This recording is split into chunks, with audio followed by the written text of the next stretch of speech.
my topic today, a new normal under COVID. So what are the lessons? What are these new normal? What are the lessons that we learned on urban planning and also on housing development from a post-COVID era? Tackling the sick building syndrome. So what is a sick building syndrome? It means people get infected with chronic diseases, both physical and mental, from the building or places in which they work or reside. And it is really a consequence of the emergence of the densely populated metropolis. The common ground of the common feature of all the modern metropolis is that we have ultra high population density, as compared to the rural area, and very small living space. If there's one thing that we learn from this COVID pandemic, is that we learn that virus can actually stay on surfaces and piles, and also prolonged homestays in small flats would cause mental stress. So the question is, how can we tackle that?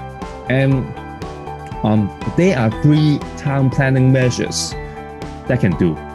First is we have to do the so-called green therapy, and we have to make better air circulations by, for example, to include some mandatory rules for locating public open space relatively close to residential areas.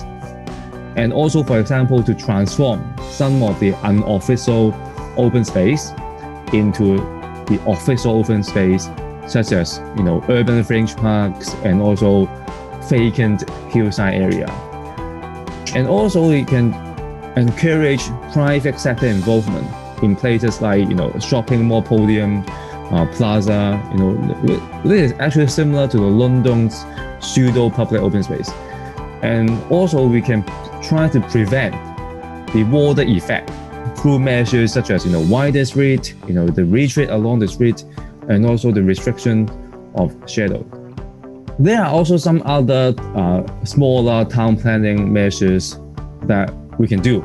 First is obviously to build a lower density, and also to build a bigger unit size. The bigger unit size is good because it can provide more in-flat time for all family members, and also to cater for the work from home arrangement, and also to avoid building what we call the nano flats, which is an ultra small flat. The COVID-19 actually accelerates the transition from traditional retail to e-commerce, and it has also explored other consumption patterns. For example, it has disrupted the global supply chain and highlights the importance of local productions.